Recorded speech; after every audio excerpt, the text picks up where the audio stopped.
ৰঙিয়াৰ তুলসীবাৰীত বিবাহিত যুৱকৰ সন্তানহীনক লৈ চাঞ্চল্য। 23 নৱেম্বৰৰ দিনৰ ভাগৰ পৰা সন্তানহীন পালপাৰা নিবাসী অজিত পাল নামৰ যুৱকজন।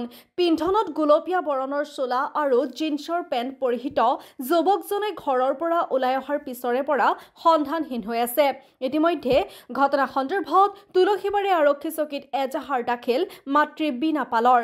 কোনো লোকে যুৱকজনৰ সন্তান পোৱা মাত্ৰকে 60535983 নম্বৰত যোগাযোগ কৰিবলৈ আহ্বান জনাইছে পৰিয়ালৰ লোকে। যোৱা ৰবিবাৰে আমাৰ এই তুলসীবাৰী পালপাৰাৰ যুৱক অজিত পাল তেখেত ঘৰৰ পৰা কিবা অন্তকণ্ডলী হৈছে না কিবা এটা হ'লেও ৰাগাৰাগি কৰি পেলাই খঙতে ঘৰৰ পৰা ওলাই গ'ল ৰবিবাৰে।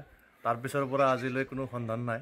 গতিকে আমি আৰক্ষী প্ৰশাসনক জনাইছোঁ। আমি লগতে আমাৰ ৰঙিয়াৰ বিধায়ক মাননীয় ভৱেশ কলিতা ডাঙৰীয়াক অনুৰোধ জনাইছোঁ যে তেখেত য'তে থাকক অলপ প্ৰচেষ্টা কৰি আমাৰ এই অজিত পাল যুৱকজনক আমাৰ ঘৰ পৰিয়ালক যাতে সমজা দিয়াৰ কাৰণে কোনো ব্যৱস্থা লয়। তাৰে আমি তুলসীবাৰী আৰক্ষী চকীত আমি এটা এণ্ট্ৰি দিছোঁ। তাত অনুসন্ধান কাৰণে তেখেতসকলে চেষ্টা কৰি আছে।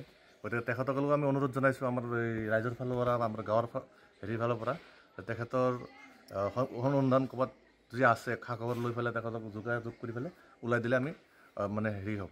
সেই পিছে এনেকৈ ওলাই যোৱা নাই, কিন্তু অলপ ঘৰত কিবা খঙতে অলপ মানে কিবা কিবি হৈছিল কাৰণে খঙতে ওলাই গ'ল। কিন্তু ৰবিবাৰৰ পৰা আমি কোনো মানে সংসূত্ৰ পোৱা নাই, সন্ধানী হৈ আছে আৰু আমাৰ যুৱকজন।